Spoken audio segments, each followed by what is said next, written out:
कि ईश्वर ने मुझको हिदायत दी। तो ईश्वर की ही प्रेरणा थी कि सबसे पहले मैंने इस्लाम के अंतिम पैगंबर हजरत मोहम्मद सल्लल्लाहु अलैहि वसल्लम की जीवनी पढ़ी। कुरान तो मैं 10 बार पढ़ चुका था, लेकिन अब जब मैंने पढ़ना शुरू किया तो मैंने सबसे पहले जीवनी पढ़ ली।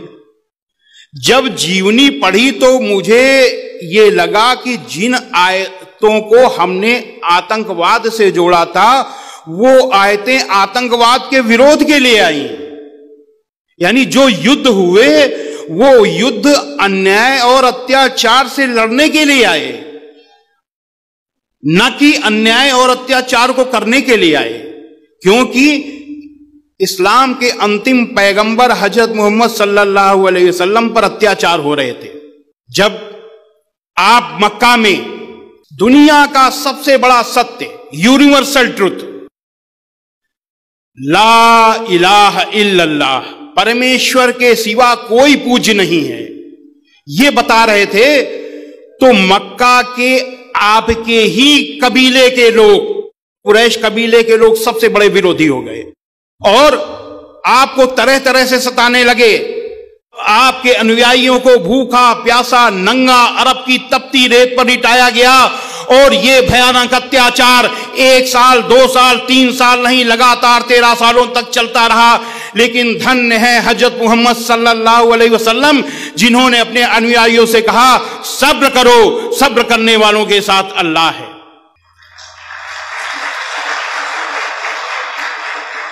जो साधु प्रवृत्ति के लोग होते हैं, जो नबी पैगंबर ईश्वर के दूत होते हैं, वो कभी भी बुराइयों से परास्त नहीं होते, बुराइयों से हारते नहीं हैं। समय को अनुकूल देखकर कुछ समय के लिए बुराई से दूर हो जाते हैं और जब समय अनुकूल होता है तो फिर उस बुराई को समाप्त करते हैं।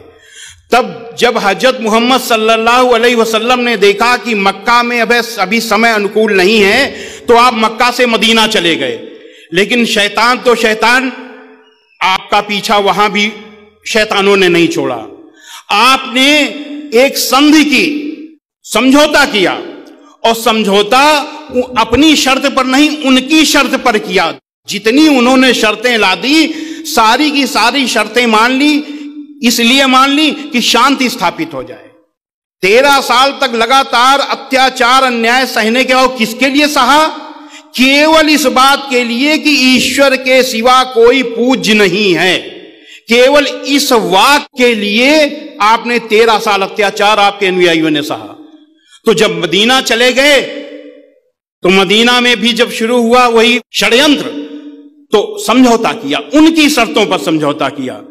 समझौता करने के बाद भी उन्होंने समझौता तोड़ दिया और फिर लड़ाई की तैयारी, फिर वही षड्यंत्र शुरू हो गए।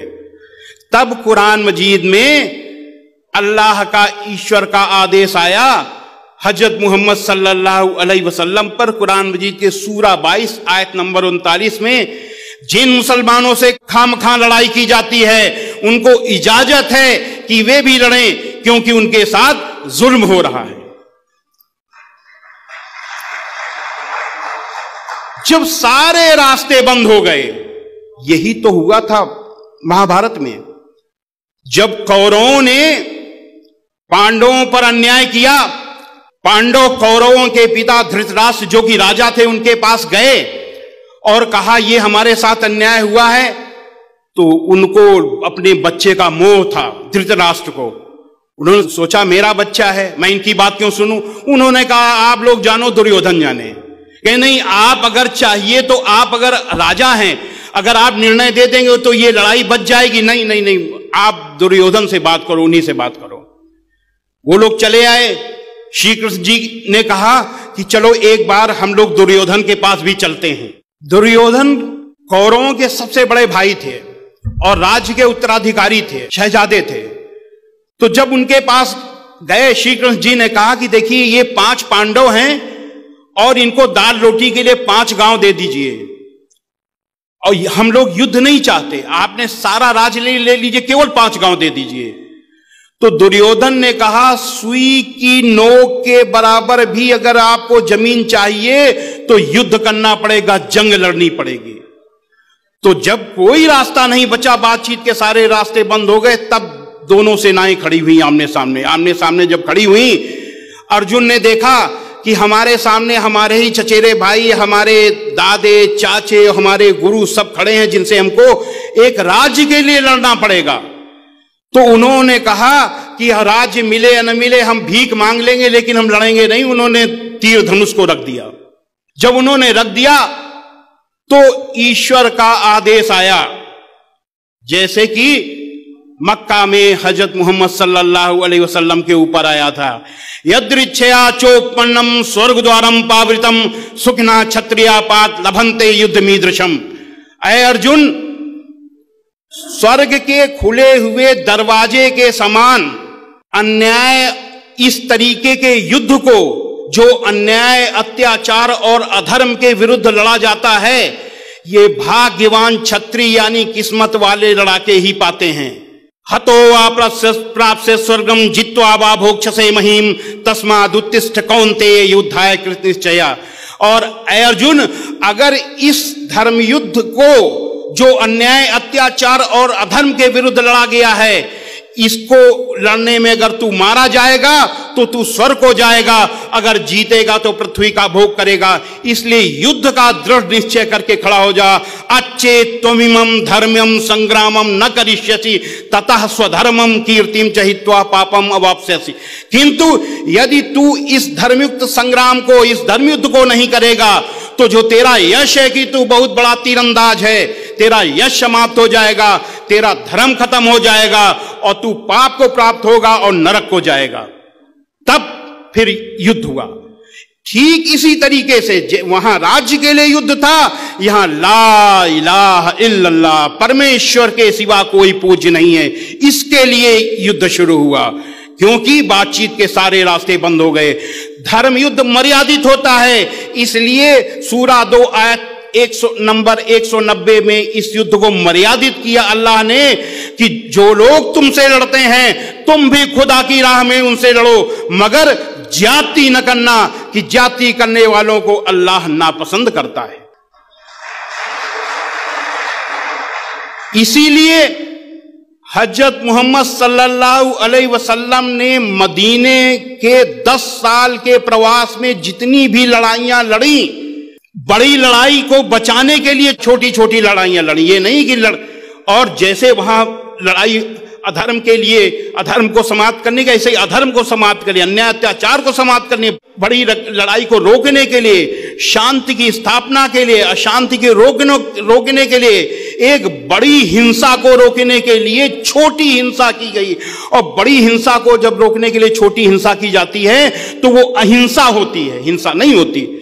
तो जब वो उस लड़ाई में मुसलमानों की तरफ से केवल 259 लोग और गैर मुसलमानों की तरफ से 759 लोग, इधर से 259 लोग शहीद हुए और 759 लोग उधर मारे गए, यानी कुल मिला करके 1018 लोगों की जान गई।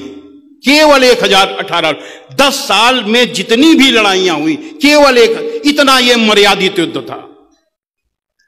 अब जब हमने ये देखा कि ये है जिहाद, जिहाद की परिभाषा हमें अपने आप मालूम हो गई आपकी जीवनी पढ़ने के बाद, कि अन्याय अत्याचार और आतंकवाद को रोकने के लिए जब सारे प्रयास विफल हो जाएं तो जो अंतिम प्रयास युद्ध का होता है वो जिहाद का युद्ध होता है। जिहाद में केवल युद्ध नहीं है, जिहाद का मतलब है कि अन्याय अत्याचार के विरुद्ध कोई भी प्रयास करो, किसी भी तरीके का प्रयास, वो जिहाद है। लेकिन अगर युद्ध कर रहे हैं तो ये युद्ध है, और ये श्रीमद् भगवत गीता में के आदेश के एकदम अनुकूल है। तब मुझे लगा कि मुझसे बहुत बड़ी गलती हो गई, चूंकि पूरे देश में मैंने जिहाद के विरुद्ध बोला है, इसलिए मेरा ही कर्तव्य बनता है कि हम अपनी बात को सही करें। इसके लिए हमने गहराई से इस्लाम का अध्ययन किया, सनातन वैदिक धर्म के बारे में हम सब जानते थे, और हमने ये तय किया कि हम लोगों को बताएंगे। क्यों? आप जरा सोचिए कि इस देश में 25 करोड़ मुसलमान हैं और 1 अरब 7 करोड़ के लगभग हिंदू हैं। अगर इनमें इस तरीके से वैमनस्य फैल जाए और ये आतंकवादी बन जाएं, या दूसरा इनसे नफरत करने लगे इस देश का बहुसंख्यक समुदाय, और ये झगड़ा शुरू हो जाए, तो हमारा चलना फिरना उठना बैठना सब कुछ ठप हो जाएगा, ये देश ठहर जाएगा, ये देश बर्बाद हो जाएगा। ये मैंने सोचा तो मुझे लगा कि श्रीमद् भगवत गीता, श्री रामचरितमानस, इस पर बोलने वाले बहुत लोग हैं, किसी को इस हिंदू मुस्लिम एकता पर भी बोलना चाहिए। मैंने एक संगठन बनाया, हिंदू मुस्लिम जन एकता मंच, और इस तरीके की बातें मैंने